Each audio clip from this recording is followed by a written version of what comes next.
Okay, so I watched the TED Talk by Stella Young, and now I'm going to answer the question. So the first question asks if you disagree or agree with her statement about disabilities are objectified for the benefit of individuals without disabilities.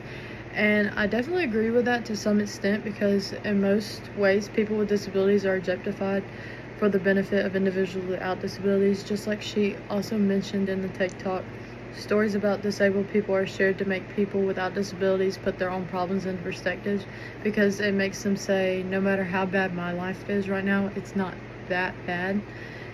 They're made as an inspiration rather than being respected as their own full self in their own life. And Stella goes on to say that they shouldn't be rewarded for using their body to the fullest extent, just like everyone else. She even talks about how she gets up every morning and uses her body to the fullest extent that it can, just like anyone else that is playing soccer or anything. And I agree with this, because while there are a few people with disabilities that achieve something amazing, most of them live normal lives just like the rest of us. And I'm not doubting the ones that have achieved amazing things. I'm just saying that most people with disabilities do the same things that we do every day, but yet they are used as inspiration rather than being respected for their self.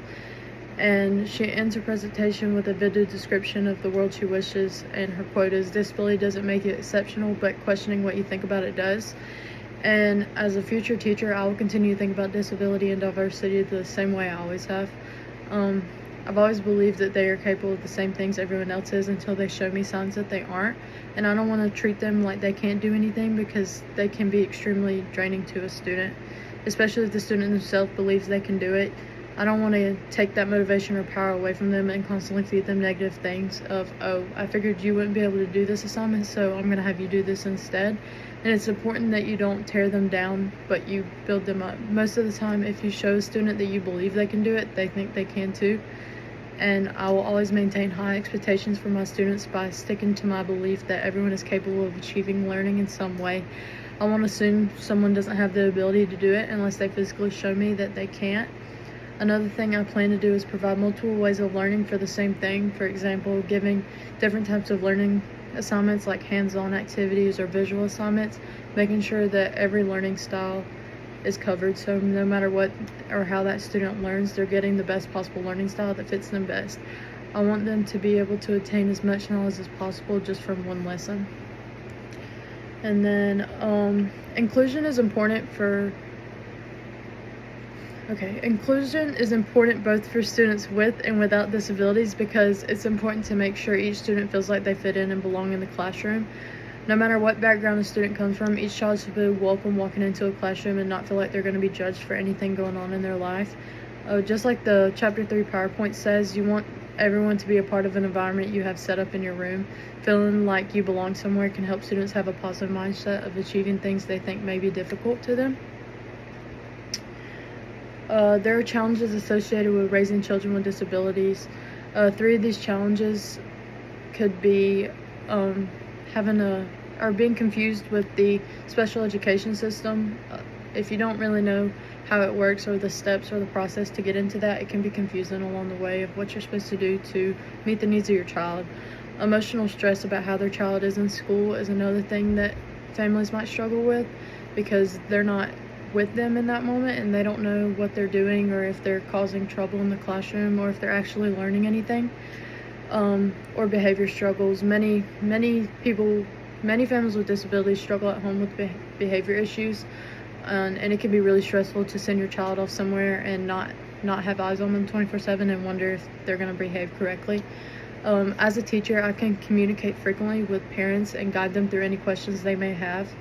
Give families reassurance about their child's academic pathway in my classroom. Let them know that they're doing great, or he struggled with this assignment today, but we got it all figured out. Or I could give them behavior tactics that work in the classroom that they could try at home. Like, he did really well when he was coloring and listening to me talk. Maybe you could try that at home. Or whenever he seemed to get upset, I kind of talked him down, give him a few sensory toys, and it seemed to work. And just let them know that that's what's successful in my classroom, and that they could try it at home and it probably would be successful too. Sometimes it can be hard for parents to trust someone with their disabled child. It's important to have a good connection with a parent to assure them that everything's okay and they're getting the level of academic and socialization that they need to be successful in life. Schools can encourage families to become actively involved by having a positive and welcoming atmosphere in the school. You don't only want to make the student feel like they're heard, but you want the parents to feel like their student is being heard. You don't want to only have contact when something bad is about to happen, but when something good happens too. Keeping consistent communication is important to make sure the family is actively involved in what's happening in their child's life. You want to be able to accommodate parents that may be difficult to reach.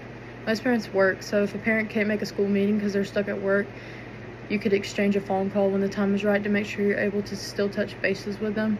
Another thing you could do is encourage the parents to set up the same expectations at home that they might have at school. But yeah, and so my relevant question that I'm ending with is, how can we, like not only me, but everyone else as future educators, avoid unintentionally objectifying students with disabilities, but you can still celebrate their achievement and strengths?